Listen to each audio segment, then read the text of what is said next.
नमस्कार, अपना बिहार देख रहे हैं आप और मैं आपके साथ रंजना रावत। कश्मीर में एक बार फिर कश्मीर फाइल्स जैसी घटनाएं शुरू हो गई और इस बार वहां काम कर रहे दूसरे राज्यों के लोगों को निशाना बनाया जा रहा है। जम्मू कश्मीर में अलग अलग घटनाओं में आतंकियों ने बीते 24 घंटे में 7 लोगों को गोली मारी है और पुलवामा में आतंकियों के हमले में बिहार के 2 मजदूर घायल हुए हैं। कश्मीर में आतंकियों की नापाक हरकत, 24 घंटे में 7 लोगों को मारी गोली। बौखलाए आतंकियों का सिर कुचलना जरूरी है। जम्मू कश्मीर के शोपिया का चोटीगाम तब दहल उठा जब आतंकियों ने सोनू कुमार नाम के कश्मीरी पंडित पर जानलेवा हमला कर दिया। आतंकियों की गोली से सोनू कुमार गंभीर रूप से घायल हो गए, जिन्हें इलाज के लिए शोपिया से श्रीनगर रेफर कर दिया गया है। बीते 24 घंटे में जम्मू कश्मीर में आतंकियों ने 7 लोगों को गोली मारी है। आतंकियों ने पहले पुलवामा में बिहार के बगहा के रहने वाले 2 मजदूरों को गोली मारी। गंभीर रूप से घायल ये दोनों चौतरवा के सिकटौर गांव के रहने वाले पिता पुत्र हैं। घटना के बाद से गांव वाले परेशान हैं। हमार मालिक साहब गोल बनी कमाए है, वही से हम सुननी है तब तो कहत नहीं कि घरे चलेंगे अपन 2 घंटे कार घरे कल जाइए, खाइल जाए, नून रोटी खाइल जाए, चाहे उपास रहल जाए, संगे रहल जाए नू। अब तो वही घेराइल मान लो, चारों ओर से छप्पर पड़ल बना के नू लिखत लो ना पैसा तनी लो, हॉस्पिटल में बालो आई रूम में छपिया तन लो, तड़फड़ा तनी लो।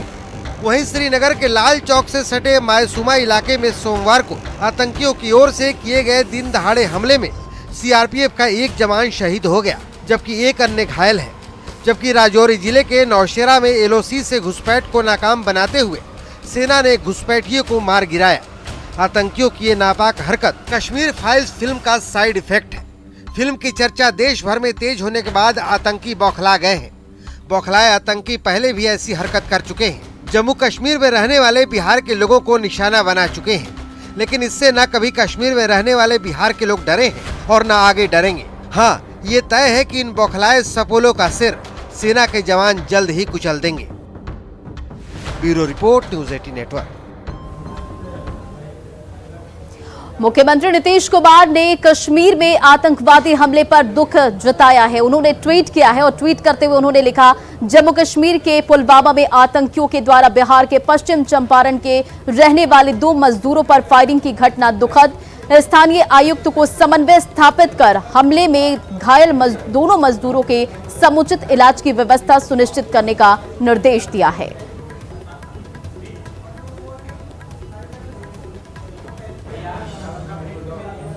और कश्मीर में बिहार के मजदूरों पर हो रहे हमले को लेकर बिहार में सियासत तेज हो गई है, जहां जेडीयू और बीजेपी के नेता कह रहे हैं कि धारा 370 हटाए जाने और आतंकियों के खिलाफ हो रही कार्रवाई से आतंकियों में बौखलाहट है, तो आरजेडी और कांग्रेस ने केंद्र सरकार पर निशाना साधा और उसकी नीतियों को हमले के लिए जिम्मेदार ठहराया है। कश्मीर में जिस प्रकार से 370 हटाया गया है, अमन चैन स्थापित किया गया है, इससे आतंकवादी बौखलाहट में है। और कश्मीर फाइल्स दिखा कर करके कश्मीर की सच्चाई को जब सामने लाया गया तो और उग्र होकर करके ये तत्कालीन बौखलाहट है। इस बौखलाहट को भी प्रशासन शांत करना जानती है। जब जम्मू कश्मीर अमन चैन के दौर में था, लेकिन लगातार इस ढंग की घटनाएं कर करके एक कायरतापूर्ण तरीके से मजदूरों को, सीआरपीएफ के जवानों को निशाना बनाया जाना एक प्रशासन के लिए भी एक चुनौतीपूर्ण स्थिति है। ऐसी स्थिति में नागरिकों की सुरक्षा का दायित्व स्थानीय प्रशासन पर है। बड़ी बड़ी बात तो मोदी सरकार करती है, दावा करते हैं और जम्मू कश्मीर में सुधार के लिए उन्होंने तरह तरह के वादे किए और ये भी कहा कि पिछली जो सरकार थी केंद्र में, उस संचालन ठीक ढंग से नहीं कर पाए, जिसका ये नतीजा है। लेकिन 7 वर्षों से केंद्र में किसकी सरकार है ये लोगों को पता है। कानून में भी उन्होंने बदलाव किया, लेकिन उसके बावजूद भी सच्चाई यही है कि जम्मू कश्मीर की हालत अभी भी नहीं सुधर पा रही है। सरकार धारा 370 हटाने के बाद से आज तक वहां शांति बहाल पूर्ण रूपेण नहीं करा पाई कश्मीर में। ये सरकार की नाकामी है और लगातार इसके पहले भी बिहार के मजदूरों की जानें गई थी, लोग जवान हमारे शहीद हुए। सरकार को इस पर गंभीरता से सोचना चाहिए। आखिर कश्मीर के इस हालात के लिए सरकार ही जिम्मेवार है। सरकार पूरी तरह से नाकाम साबित हो रही है। चलिए अब आपको बताते हैं कि कश्मीर में पिछले एक साल में कितने आतंकी हमले हुए और हमले की ये घटनाएं एक तरह से कश्मीर में दी बिहार फाइल्स की तरह है। अब आपको वर्चुअल के जरिए हम समझाते हैं। कल यानी कि 4 अप्रैल 2022 की बात करते हैं। पहले पुलवामा में बिहार के 2 लोगों को गोली मारी गई। बेतिया के पटलेश्वर कुमार और जोको चौधरी को गोली मारी गई। फिर कश्मीर में ये जो घटनाएं हो रही कहीं ना कहीं दी बिहार फाइल्स का ये बताया जा रहा है। और फिर अगर 16 अक्टूबर की बात करें, 16 अक्टूबर 2021 की श्रीनगर और पुलवामा में फायरिंग हुई और श्रीनगर में गोलगप्पा विक्रेता अरविंद की हत्या कर दी गई। आपको बताते चले कि बांका का रहने वाला था अरविंद कुमार और यूनाइटेड लिबरेशन फ्रंट ने इस हमले की जिम्मेदारी ली। आतंकियों ने बिहार के लोगों को भगाने की धमकी भी दी थी। बढ़ते आगे और कश्मीर में किस तरह से ये लगातार हमले हो रहे हैं आपको वो हम जानकारी दे रहे हैं। 17 सितंबर 2021 की बात करें, कुलगाम में बिहार के बंटू शर्मा की हत्या कर दी गई और बिहार के कटिहार का रहने वाला ये बंटू शर्मा था और ईंट भट्टा में काम करते थे बंटू शर्मा। चलिए वहीं हमले के बाद क्या हुआ है उसकी भी जानकारी हम आपको देते चले। शाम 5 बजे के बाद घर से निकलना बंद हो गया। 700 से 800 मजदूरों को पुलिस उठाकर थाने ले गई। मजदूरों को पुलिस ने 24 घंटे तक थाने में रखा और मकान मालिकों ने घर छोड़ने का दबाव बनाया। बिहार के सैकड़ों जो कश्मीर घाटी थे वो छोड़ दिए और लोहित एक्सप्रेस से बोरे की तरह ठूसकर मजदूर जो हैं वो बिहार आए। चलिए इस पर अधिक अपडेट के साथ हमारे साथ श्रीनगर से सीनियर एसोसिएट शब्बीर अहमद हमारे साथ जुड़े हुए हैं। शब्बीर, देखिए ये जो घटनाएं बार बार लगातार हो रही है और कहीं ना कहीं ये बिहारियों को निशाना बनाया जा रहा है। अभी सबसे पहले आपसे अपडेट लेना चाहूंगी कि जो 2 मजदूर घायल हैं उनकी स्थिति क्या है? देखिए जो कल 2 मजदूर घायल हुए थे उनकी स्थिति जो है वो मुस्तकम है। वो अभी ठीक है क्योंकि उनको जो गोलियां लगी थी वो उनके ऐसे पार्ट्स में लगी थी जो वाइटल ऑर्गन्स नहीं है, तो फिलहाल उनकी स्थिति मुस्तकम है। जहां तक आपने पूछा कि ये जो मजदूरों को निशाना बनाया जा रहा है, बिहार के हजारों की तादाद में यहाँ पे मजदूर हैं या बाकी जो हुनरमंद हैं, जो कारीगर हैं, वो यहाँ काम करते हैं और तकरीबन हर सेक्टर में उनका योगदान है। कश्मीर की जो इकोनॉमी है उसमें जो बिहार से आने वाले लोग जो हर साल यहाँ आते हैं उनका एक बड़ा योगदान है। और इस वजह से आपको अगर आप यहाँ किसी भी सड़क पे निकलेंगे तो आपको कम से कम हर गली में 5 या 6 बिहार से ताल्लुक रखने वाले लोग मिलेंगे। तो ये जो हमले हो रहे हैं ये ना सिर्फ बिहार के लोगों पे हो रहे हैं या मजदूरों पे हो रहे हैं, ये यहाँ की इकोनॉमी पे भी अटैक है क्योंकि ये सीजन है जब यहाँ पे इकोनॉमी चाहे वो हॉर्टिकल्चर हो चाहे बाकी चीजें हो ये शुरू हो गई है और विंटर के बाद। और इस तरह के जो हमले हैं ये यहाँ के स्थानीय लोगों के खिलाफ हमले हैं इस सूरत में कि ये लोग यहाँ की इकोनॉमी चाहे कंस्ट्रक्शन कंपनीज हो चाहे बागों में काम करना है, क्योंकि बिहार के लोग बहुत हुनरमंद हैं, बहुत हर तरह का काम अडेप्ट करते हैं और सीखते हैं। इन्होंने यहाँ पे ऐसे भी काम सीखे हैं जो पहले सिर्फ कश्मीरियों को आते थे। यहाँ की कारीगरी भी अब कश्मीरी जो कारीगरी है वो भी बिहार के लोगों ने सीखी है और यहाँ के कारखानों में काम करते हैं। तो ये जो हमले माने जा रहे हैं, जो मजदूरों पे किए जा रहे हैं, आम निहत्थे लोगों पे किए जा रहे हैं, ये एक तरह से कश्मीरी जो आम कश्मीरी है वो ये समझता है कि उन पे हमले किए जा रहे हैं इस सूरत में कि इनका कारोबार, इनकी इकोनॉमी, इनके साथ खेती से जुड़े काम भी इन्हीं पे मुनहसिर है। जी शब्बीर, इन तमाम जानकारियों के लिए बहुत बहुत शुक्रिया। चलिए बढ़ते आगे और कश्मीर के श्रीनगर के मेसुमा इलाके में आतंकी हमले में शहीद सीआरपीएफ के जवान विशाल का पार्थिव शरीर आज शाम तक मुंगेर पहुंचने की उम्मीद है और हमले में एक अन्य जवान भी घायल हुआ है जिसका इलाज चल रहा है। शहीद जवान विशाल बिहार के मुंगेर जिले के शामपुर के लोहची का रहने वाला था और शहीद जवान के पार्थिव शरीर के मुंगेर पहुंचने को लेकर मुंगेर में तैयारियां की जा रही है। विशाल की शादी 2009 में हवेली खड़गपुर के सीमपुर गांव में बबीता से हुई थी। विशाल के 2 बेटियां हैं और बड़ी बेटी 7 साल की है जबकि छोटी बेटी 4 साल की है।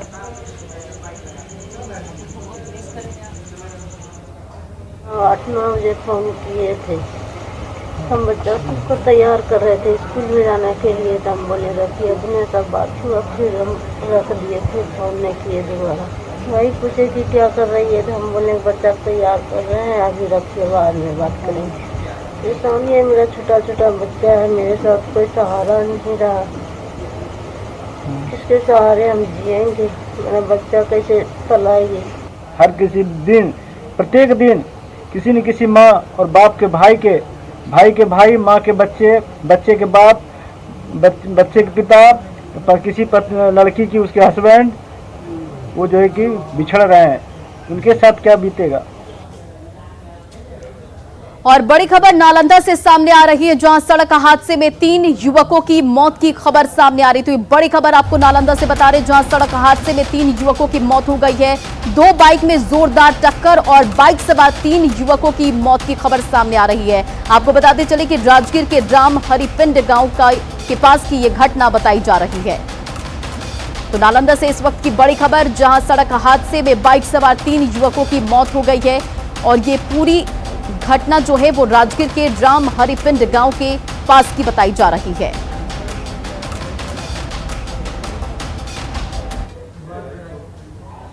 और गोपालगंज से बड़ी खबर जहां 275 कार्टन विदेशी शराब जब्त की गई है और शराब के साथ 3 तस्कर भी गिरफ्तार किए गए हैं। तो ये बड़ी खबर आपको गोपालगंज से बता रहे जहां लगातार पुलिस की कार्रवाई और इस बीच 275 कार्टन विदेशी शराब जब्त की गई है और शराब के साथ 3 तस्कर भी गिरफ्तार किए गए। आपको बताते चले कि शराब की कीमत 30 लाख रुपए बताई जा रही है और ट्रक में प्याज के बोरे में शराब की तस्करी का खुलासा हुआ है। और साथ ही आपको ये भी बताते चले कि यूपी से मुजफ्फरपुर में इस शराब को खपाने का प्लान था। कुचायकोट पुलिस ने बलथरी चेक पोस्ट के पास पकड़ा है। गोपालगंज पुलिस कुचायकोट थाने की एक बहुत बड़ी उपलब्धि है। काफ़ी दिनों के बाद इतना बड़ा रैकेट और शराब का पकड़ा गया है। प्याज, जिसमें प्याज के नीचे शराब कार्टूनों में लोड था। और सबसे बड़ी बात यह है कि थानाध्यक्ष ने अपनी बुद्धिमत्ता से, काफ़ी बुद्धिमत्ता का प्रयोग करते हुए ट्रक चालक को तो पकड़ा ही पकड़ा, इसके जो लाइनर थे उनको भी पकड़ा। इस तरह से पूरा का पूरा सिंडिकेट अब जो बैकवर्ड लिंकेज है उस पर काम होगा। और बड़ी खबर सिवान से जहां निर्दलीय एमएलसी प्रत्याशी रईस खान के काफिले पर जानलेवा हमला हुआ और इस हमले में रईस खान जो है वो बाल बाल बच गए। मामला हुसैनगंज थाना क्षेत्र के महुआल गांव के पास की है। चुनाव के बाद रईस खान सिवान के सिसवन अपने घर जा रहे थे और इसी दौरान अपराधियों ने गोलीबारी शुरू कर दी। इस हमले में 2 लोग घायल भी बताए जा रहे हैं जबकि एक शख्स की मौत हो गई है। काफिले के पीछे गांव का ही एक युवक बोलेरो से घर लौट रहा था। अपराधियों ने समर्थक की गाड़ी समझकर उस पर भी गोली बरसा दी जिससे मौके पर ही उसकी मौत हो गई। घायल बबलू खान और बुलंद मियां की हालत गंभीर बताई जा रही है जिनका इलाज इस वक्त अस्पताल में जारी है। साथ ही आपको बताते चले कि फिलहाल पुलिस जो है इस मामले में कुछ भी बोलने से बच रही है। घर जा रहे थे, रास्ता में करीब 4-5 गो 47 लेकर लोग अनाधुन गोली चला दिया। मेरी गाड़ी तो रफ्तार थी, तेज थी, निकल गए। मेरे पिछले वाले गाड़ी 2-3 गाड़ी में लगी है गोली और हमारे भाई को गोली भी लगा है, तो भी लगा है। तो उसके पीछे हमारे गांव का कोई लड़का जा रहा था, हमारे गाड़ी के पीछे ही था, तो उसको भी सुनने में उसको भी लगा डेट कर गया था। हम लोगों को जो सूचना मिली है उसका हम लोग सत्यापन कर रहे हैं। अभी सूचना मिली कि हुसैनगंज के किसी क्षेत्र में गाड़ी से लौट रहे थे लोग, तो रोड के किनारे से कहीं से गोली चली है। उसमें एक इनको गोली लग गई है, इनका ये तो आउट ऑफ डेंजर बताया जा रहा है, डॉक्टर साहब का कहना है।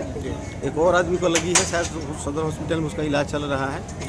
तो हम लोग इन पूरे मामले को देख रहे हैं कि अभी हुआ क्या है, और ये प्रारंभिक मामला है, तो अभी पूरा मामला को देखना पड़ेगा क्या बात है। कुछ अभी पता हमको चल रहा है किसी से सर, बात क्या नहीं कारण? हुई है। जी। अभी तक किसी से बात मेरी नहीं हुई। और अगली खबर गया से, जहां गया में बेकाबू ट्रक ने गुस्साए लोगों ने आग लगा दी। आपको बताते चले कि दरअसल सिविल लाइन थाना के करीमगंज ओवरब्रिज के पास एक बेकाबू ट्रक ने पहले महिला को रौंद दिया। अनियंत्रित ट्रक की चपेट में आने से महिला की मौत हो गई और महिला के शव को मौके से उठाकर परिजन ले गए, लेकिन गुस्साई भीड़ मानने को तैयार नहीं थी। हादसे में महिला की मौत के बाद गुस्साए लोगों ने ट्रक में आग लगा दी। देखते ही देखते आग ने ट्रक के अगले हिस्से को अपनी जद में ले लिया और ट्रक का अगला हिस्सा जलकर राख हो गया। कड़ी मशक्कत के बाद आग पर काबू पाया जा सका। एक एक्सीडेंट हो गया है महिला का, ऐसी में आया तो देखे आग लगा दिया। नहीं मालूम, कोई जानकारी नहीं। ट्रक चालक गिरफ्तार हुआ है, नहीं गिरफ्तार हो गया। आगे क्या कार्रवाई की जाएगी? कार्रवाई जहाँ का अगर कुछ है एक्सीडेंट होना है केस करेगा, अभी अपना ट्रक वाला केस करेगा। मृतक महिला के बारे में कुछ पता चला है? कुछ नहीं। और अगली बड़ी खबर नालंदा से, जहां प्रेमी जोड़ी की ग्रामीणों ने शादी करवा दी। कराहडीह के अमरजीत के से शादी कराई गई है और मंदिर में दोनों की शादी करा दी गई है। आपको बता दें कि शादी के बाद दोनों खुश हैं। तो ये नालंदा से आपको खबर बता रहे हैं, जहां कराहडीह के अमरजीत के साथ शादी करा दी गई है। दोनों प्रेमी जोड़े की शादी करा दी गई और मंदिर में दोनों की शादी हुई। अब जो है दोनों प्रेमी जोड़े जो हैं वो खुश हैं। नहाय खाए के साथ लोक आस्था का महापर्व छठ पूजा की आज से शुरुआत हो गई है। 4 दिनों तक चलने वाले इस महापर्व में पटना के दीघा घाट पर बड़ी संख्या में छठ व्रती और उनके परिवार के सदस्य गंगा स्नान और प्रसाद बनाने के लिए गंगा जल लेने के लिए पहुंचे। और गर्मी अधिक होने के कारण छठ व्रतियों के लिए चैती छठ काफी कठिन होता है और श्रद्धालुओं का कहना है कि उन्हें भगवान भास्कर पर भरोसा है, उनका व्रत जरूर पूरा होगा। श्रद्धालुओं से बातचीत की संवाददाता शैलेंद्र कुमार ने। नहाय खाए के साथ चैती छठ पूजा की आज से शुरुआत हो रही है। लोक आस्था का महापर्व माना गया है और खास तौर पर देखिए कि पटना के गंगा किनारे लोग बड़ी संख्या में यहाँ पहुँचे हैं और आज चूँकि नहाय खाए होता है तो जो भी छठ व्रती हैं उनके परिजन हैं वो गंगा नदी पहुंचते हैं। यहाँ गंगा नदी में स्नान कर और जल लेके जाते हैं ताकि प्रसाद बनाया जा सके। कद्दू भात मुख्य रूप से आज का प्रसाद होता है जो छठ व्रती पहले ग्रहण करती हैं, उसके बाद परिवार के अन्य सदस्य ग्रहण करते हैं। और उसके पहले देखिए किस तरीके से बड़ी संख्या में जो लोग हैं, जो छठ व्रती हैं, उनके परिवार के लोग हैं, वो पटना के दीघा घाट पहुँचे हैं। यहाँ की तस्वीर दिखा रहे हैं कि क्या किस तरीके से यहाँ पर जो लोग पहुँच रहे हैं। देखिए कुछ लोग गंगा नदी के किनारे पूजा भी कर रहे हैं, कुछ लोग स्नान कर रहे हैं, कुछ लोग हमारे साथ हैं जो पूजा करके और गंगा जल लेके घर जा रहे हैं और वहाँ इस गंगा जल से प्रसाद बनाया जाएगा। आमतौर पर ये जो छठ पूजा होता है वो काफ़ी कठिन होता है व्रत, और इस बार गर्मी भी काफ़ी है तो बहुत काफ़ी, मगर सब सूर्यदेव की कृपा से सब चीज़ सही अच्छे से हो जाती है। हर दोनों छठ करती हैं? हाँ, दोनों छठ करते हैं। उससे मेरे बाल बच्चे सब सुख से हैं, मेरे घर परिवार बहुत अच्छे से है। आप लोग मदद करते हैं पूजा में? जी। किस तरीके से अभी मदद करते हैं, क्या क्या? चूँकि गर्मी है इसमें काफ़ी परेशानी होती है चैती छठ में जो छठ व्रती होते हैं। हाँ, जैसे जैसे मम्मी बोलेंगी जो चीज़ के लिए उसके अकॉर्डिंग करते जाते हैं। गलती होता है तो माफ़ी मांगते हैं। जो नए लोग हैं वो भी अब इस व्रत के प्रति काफ़ी आकर्षित हैं और लोगों की संख्या भी बढ़ते जा रही है। आप लोगों की भी आस्था इसमें? हाँ जी, मैं भी करती हूँ, लेकिन वो चैत की जो नहीं होती है, लेकिन जो कतकी वाली होती है ठंडा के टाइम में, वो मैं करती हूँ। बहुत अच्छा लगता है छठ करने के बाद, एक पॉजिटिविटी फीलिंग्स आती है, जिस वजह से छठ हम भी पसंद करते हैं और दिल से मैं इस पूजा को मतलब पूरे उल्लास के साथ करती हूँ, हमको अच्छा लगता है। तो बिल्कुल देखिए जो छठ व्रती हैं उनके साथ साथ जो अन्य जो घर के लोग हैं वो भी उत्साहित हैं इस त्यौहार को लेकर के। चैती छठ में चूंकि इस वक्त तापमान लगभग 40 डिग्री सेल्सियस तक पहुंच चुका है, तो ऐसे परिस्थिति में 2 दिनों का उपवास रखना और व्रत करना काफ़ी कठिन होता है, लेकिन उसके बावजूद देखिए किस तरीके से इस लोक आस्था के महापर्व में बड़ी संख्या में लोग शामिल हो रहे हैं और सबको अपने इष्ट देव पर भरोसा है और उनका मानना है कि कहीं न कहीं इस त्यौहार से, इस व्रत से उनकी सभी मनोकामनाएं पूरी होंगी। कैमरा पर्सन मनीष जुनेजा के साथ शैलेंद्र, न्यूज़ 18 पटना। आस्था के महापर्व चैती छठ की आज से शुरुआत हो गई और गंगा घाट पर नहाय खाए को लेकर भीड़ भी जुटना शुरू हो गया है। तो सुबह से ही व्रती पटना के दीघा घाट पर स्नान और पूजा पाठ कर रही हैं, जिसके बाद अरवा चावल, चना दाल और कद्दू की सब्जी का प्रसाद ग्रहण करेंगी और कल खरना के बाद 36 घंटे का निर्जला व्रत शुरू हो जाएगा। गुरुवार को पहला अर्घ्य दिया जाएगा, वहीं शुक्रवार को उगते सूर्य को अर्घ्य देने के बाद व्रती अपना उपवास तोड़ेंगी। जो गर्मी के मौसम में होते हैं इसलिए ज़्यादा ये परेशानी होती है, लेकिन फिर भी इसे लोग करते हैं। ये ज़्यादा महत्व है। चैती छठ में ना 2 छठ होते हैं, तो चैती छठ है जो कि गर्मी के मौसम में करते हैं, इसलिए ज़्यादा इसका ये होता है, महत्व होता है। और उधर बेगूसराय में गंगा घाटों पर व्रती स्नान कर छठ मैया और भगवान भास्कर की पूजा कर रहे हैं। स्नान के बाद छठ व्रती अरवा चावल, चना दाल के साथ ही शुद्ध घी में बनी कद्दू की सब्जी ग्रहण करेंगी और कल खरना है और तीसरे दिन संध्या अर्घ्य और चौथे दिन उगते हुए सूर्य को अर्घ्य देने के साथ ही छठ पूजा का समापन होगा। और फिलहाल अपना बिहार के इस बुलेटिन में इतना ही। बने रहें आप न्यूज़ 18 बिहार झारखंड के साथ।